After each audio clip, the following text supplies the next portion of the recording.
Welcome to St Michael and All Angels Church in Corkbeg in beautiful East Cork in the south of Ireland.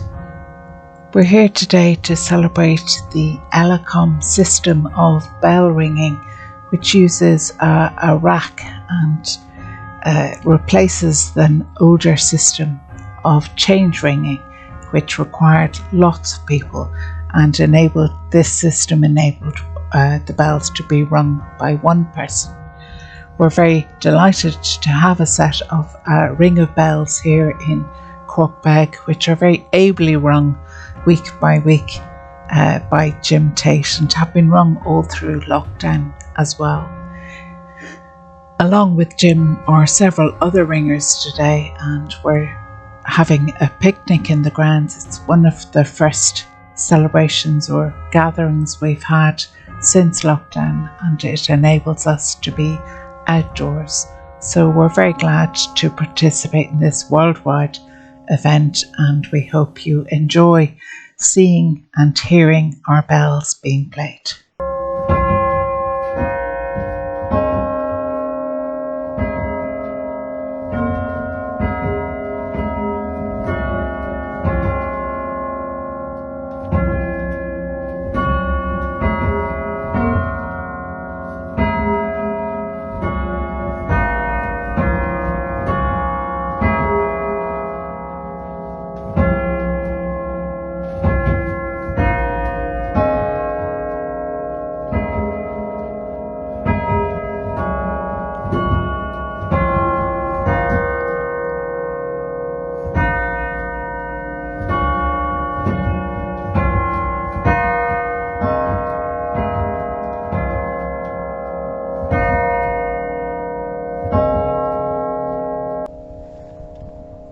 To you today from St Michael and All Angels Church in Corkbeg, where, as you can hear, the bells are playing as part of the Ellacombe celebration. Ellacombe was the clergyman who invented the type of bell rack that is played here, and churches throughout the world are celebrating him today, the 26th of June, in a wave, really, a global playing of bells, and we're delighted to be taking part. And there are several generations of bell ringers participating today.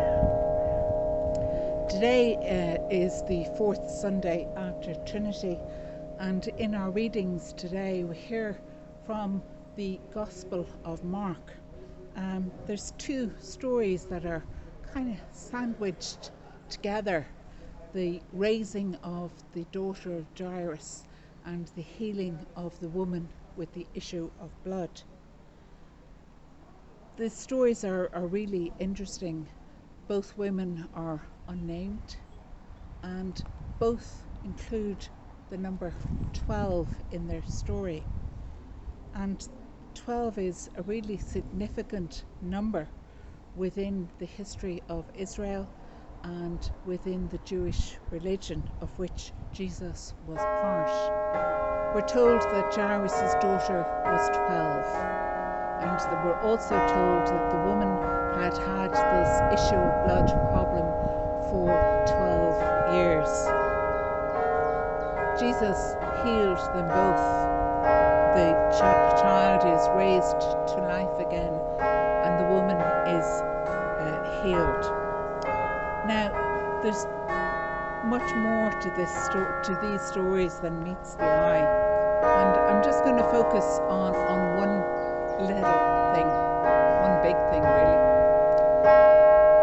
The woman with the issue of blood would have been ritually unclean and wouldn't have been able to worship as part of the Jewish religion, and would have been ostracized from society, would have had a hugely difficult and disastrous time. We're told that after she is healed, Jesus speaks to her, and the word he uses is daughter.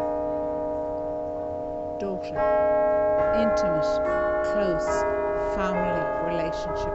Immediately he invites her in and ends her exclusion. To me, this is part of the radical love demonstrated by Jesus throughout his ministry, and which continues in the church today. We are called to demonstrate that same inclusive, radical love.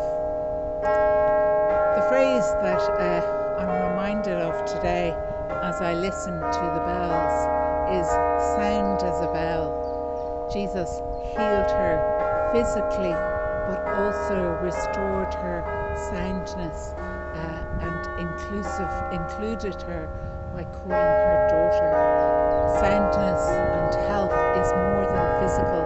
It is emotional, spiritual, mental, social. It is many things.